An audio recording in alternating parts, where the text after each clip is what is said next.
What a finish! The Lakers finally put an end to their three-game losing streak in dramatic fashion, securing a thrilling 120-119 victory over the Indiana Pacers on Wednesday night. And how did they do it? In the final seconds, with the game hanging in the balance, LeBron James made the play of the night, tipping in Luka Doncic's missed shot at the buzzer to lift the purple and gold to victory in Indianapolis. Leave your like and subscribe to the channel so you don't miss any updates. This game had everything: momentum swings, high-flying dunks, deep three-pointers, clutch plays, and, of course, a heart-stopping ending. But beyond the highlight finish, the Lakers had to fight through adversity, as they have throughout the season, to pull off this much-needed win. Luka Doncic was sensational, leading the Lakers with 34 points, 7 rebounds, and 7 assists. He was on fire early, scoring 19 points in the first half and keeping the Lakers in control for most of the game. Doncic's shot-making ability and court vision were on full display, and despite the Pacers' efforts to slow him down, he continued to dictate the pace. LeBron, on the other hand, had an uncharacteristically slow start. He missed his first 5 shots and struggled to find his rhythm offensively. But when the game was on the line, he showed why he's one of the greatest to ever do it. Finishing with 13 points, 13 rebounds, and 7 assists, he made the biggest play of the night, securing the Lakers' win with his clutch putback at the buzzer. Austin Reaves also had a fantastic performance, dropping 24 points, including 17 in the first half. He played with confidence, attacking the basket, hitting tough shots, and contributing across the board with 4 rebounds, 5 assists, and a steal. Rui Hachimura added 14 points, including 2 massive three-pointers in the fourth quarter. Dorian Finney-Smith chipped in with 11 points, providing solid defense and timely buckets, while Jackson Hayes had 13, most of them coming from explosive dunks that energized the team. The Lakers came out strong, showing urgency after their recent struggles. They built a quick 6-point lead, with Luka Doncic orchestrating the offense and finding open looks for his teammates. But the Pacers quickly responded with an 8-0 run to snatch the lead away. Jackson Hayes became a key factor early, catching multiple lobs and finishing with powerful dunks that fired up the Lakers. Both teams played at a high pace, exchanging three-pointers and pushing the tempo. However, the Lakers' defense began to slip towards the end of the quarter. Indiana capitalized with a 9-0 run, taking advantage of defensive breakdowns. Gabe Vincent hit a much-needed 3 to stop the bleeding, but the Lakers ended the period trailing by 5. The Lakers came out strong in the second quarter, going on a 9-0 run to reclaim the lead. Their defense stepped up, led by Dorian Finney-Smith and Jared Vanderbilt, who made key defensive stops and contested shots. Dalton Knecht and Finney-Smith knocked down big three-pointers, extending the Lakers' run to 15-0. The energy shifted completely, and the Lakers took control of the game. Austin Reaves was the star of the quarter. He attacked the basket with confidence, knocked down free throws, and even drew a foul on a three-point attempt. He reached 17 points before halftime, providing the offensive spark the Lakers needed. Meanwhile, Rui Hachimura continued his efficient shooting, hitting another three-pointer. Luka closed the half in style, drilling a deep three-pointer that pushed the Lakers' lead to double digits.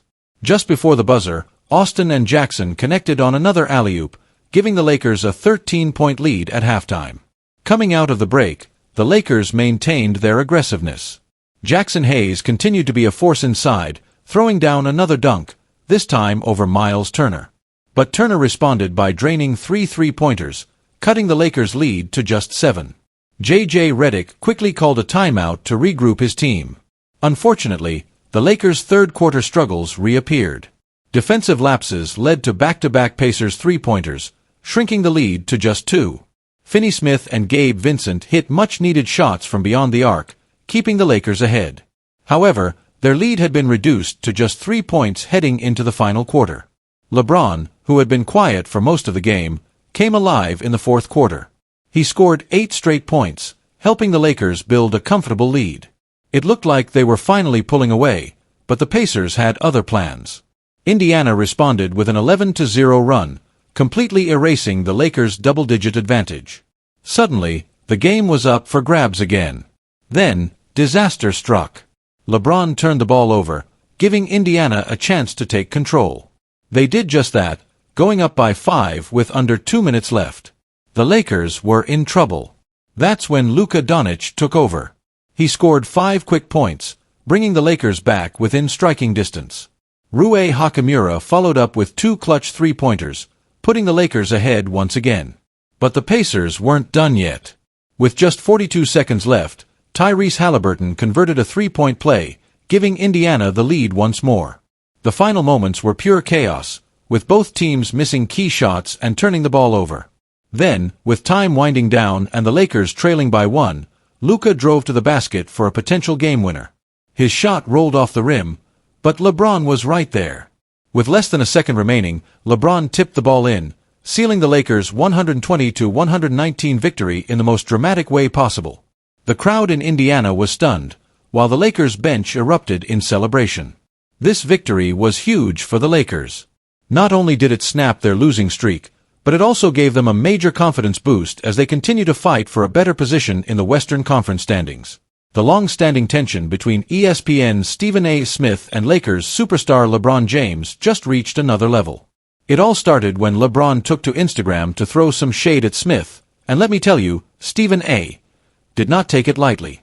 During First Take on Thursday morning, Smith fired right back at LeBron in a heated response, calling the 4-time NBA champion out for being petty. Smith couldn't believe LeBron would go out of his way to troll him, and he made sure everyone knew exactly how he felt. So, let's rewind for a second. LeBron James has been no stranger to media controversy, but this time, he took a direct shot at Stephen A. with an Instagram post that left fans buzzing. The post seemed to mock Smith, and while some might have brushed it off as playful banter, Stephen A. wasn't laughing. Live on air, he went in on LeBron. Is this what you've become? Since when does LeBron James do stuff like this? This man is in his feelings. I wonder why. Could it be because I don't believe he's the GOAT? Now, let's be honest, Stephen A. has never been shy about sharing his opinions, especially when it comes to ranking the greatest players of all time. He's made it very clear that he doesn't put LeBron at the top of the GOAT conversation, and apparently, that didn't sit well with the king. Smith doubled down, reiterating his disbelief at LeBron's behavior. Is this what you've become? Since when does LeBron James do stuff like this? This man is in his feelings. I wonder why. Could it be because I don't believe he's the GOAT? Let's call it what it is. This isn't just sports talk anymore. This is personal. Stephen A. Smith has been in the media game for decades, and while he's used to criticism, it's not every day that a global icon like LeBron James takes a direct shot at him on social media. But here's the thing. Smith thrives on engagement. He's built his career by being outspoken, and if there's one thing he knows, it's how to turn a viral moment into must-watch TV. So, whether or not LeBron intended to escalate things, Smith is definitely going to take full advantage of it. And just when you thought this couldn't get any crazier, LeBron had his own words for Stephen A. during an appearance on the Pat McAfee Show on Wednesday. LeBron didn't hold back, sarcastically comparing Smith's recent media appearances to a Taylor Swift tour. He's on a Taylor Swift tour right now. First, he said, I wasn't going to address it. Then suddenly, since the video is out, I have to respond. Man, are you kidding me? If there was anyone counting down for that video to drop so they could respond, it was him. And he completely missed the point, James said. Now, let's be real. LeBron calling out anyone for being dramatic in the media is kind of ironic. After all, he's always been aware of how the media operates, and he knows that anything he says about Stephen A. is going to create headlines. So was this a strategic move on LeBron's part, or did he genuinely feel like Smith was out of line? If you thought Smith was done, think again. Because after LeBron's comments, he took things up a notch. He went on his show and issued what can only be described as a warning. Let me make something very clear. If it came to that, it wouldn't have gone down the way people think. Sure, I would have gotten my ass kicked, but if he laid a hand on me, I would have swung immediately. No hesitation. That's something I will not tolerate. But I knew he wasn't going to do that, Smith stated. Whoa. That's some serious talk right there. Smith made it clear that if things ever got physical, he wouldn't just stand by. But at the same time, he admitted that he never believed LeBron would actually take it that far. So what's really happening here? Is this just a case of two big personalities clashing, or is there something deeper going on? For years, Stephen A. has been both a critic and a supporter of LeBron James. He's praised LeBron's greatness but also called him out whenever he felt it was necessary. And let's face it, LeBron isn't someone who just ignores criticism, especially when it comes to the GOAT debate. Smith, on the other hand, knows exactly how to stay relevant. He's one of the most recognizable voices in sports media, and let's be honest, this back and forth with LeBron is great for ratings. Whether you love him or hate him, people will tune in to hear what he has to say. So, where does this all go from here? Will LeBron keep engaging, or will he move on and focus on basketball? Because let's not forget, the Lakers still have a season to play. As of Thursday morning, Los Angeles is sitting at the 4th seed in the Western Conference and gearing up for a crucial matchup against the Chicago Bulls. The playoffs are right around the corner, and if the Lakers want a shot at the title, LeBron has to be locked in. But knowing Stephen A., this isn't over just yet. He's going to keep pushing, keep talking, and keep making headlines. The real question is, will LeBron take the bait, or will he let it go? Now, I want to hear from you. Who's in the right here? Is LeBron being too sensitive, or is Stephen A. pushing things too far? Drop your thoughts in the comments. The Los Angeles Lakers have made a major move to solidify their roster ahead of the playoffs, officially converting guard Jordan Goodwin from a two-way contract to a fully guaranteed deal. This update, initially reported by Shams Charania of ESPN, comes at a pivotal time as the Lakers gear up for postseason basketball. Before this transition, Goodwin's two-way deal meant that he wasn't eligible for the playoffs, as only the 15 players on the regular roster can participate in postseason games. However, by promoting him to the standard roster, Goodwin is now free to play during the most crucial part of the season. This is a significant boost for the Lakers as they make their final push for a potential championship. To accommodate Goodwin on the roster, the Lakers have waived Cam Reddish, a move that opens up space for the newly promoted player. The decision to part ways with Reddish signifies the Lakers' desire to optimize their roster for the upcoming playoff run. While Goodwin's statistics on the season, averaging 6.4 points and 3.9 rebounds per game, might not stand out dramatically, his impact on the court goes far beyond what shows up in the box score. Lakers head coach J.J. Redick, who has been instrumental in evaluating talent and developing players, has consistently highlighted Goodwin's importance, particularly on the defensive side of the ball.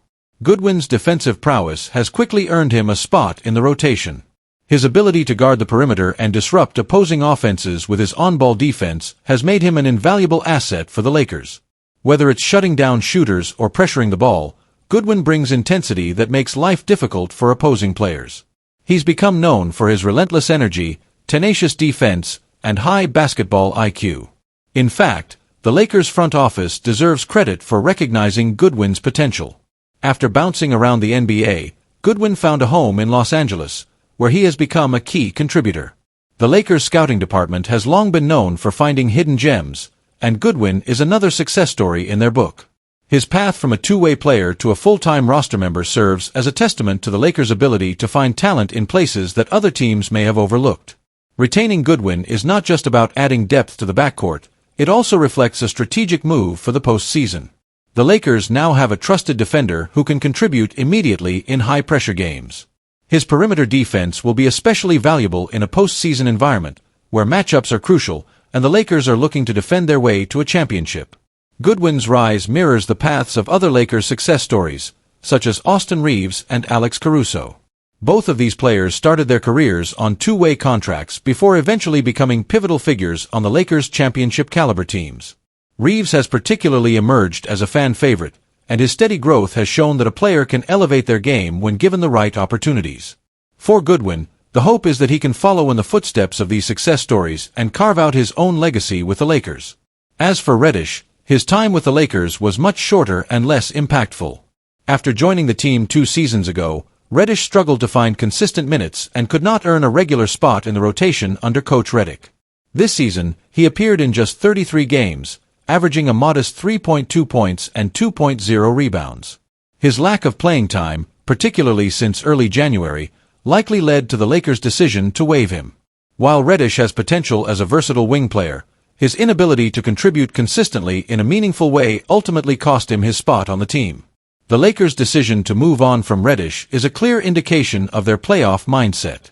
With the postseason right around the corner, every roster spot is crucial, and the Lakers are opting for players who can contribute at the highest level when the stakes are at their highest. Goodwin, with his defensive skills and ability to contribute immediately, fits this bill much better than Reddish at this point in time. Looking ahead, the Lakers front office will undoubtedly be keeping a close eye on how Goodwin performs in the playoffs. Given his strong defensive capabilities and ability to provide energy off the bench, Goodwin has the potential to become an essential part of the Lakers' rotation during the postseason. His performance could ultimately help the Lakers make a deeper run into the playoffs, where every defensive stop and key play could make the difference between winning and losing. As the Lakers continue to refine their roster in anticipation of the playoffs, Goodwin's promotion is just the latest example of their ability to make savvy roster moves. Whether it's discovering overlooked talent or making bold decisions at crucial moments, the Lakers have proven that they can be a force to be reckoned with when it matters most. Now, with Goodwin officially part of the team's core for the playoffs, the Lakers have strengthened their backcourt depth. They will need every player at their best to compete in the highly competitive Western Conference, where the margin for error is razor-thin. Goodwin's ability to provide tough defense, energy, and grit will be essential as the Lakers embark on their quest for another championship.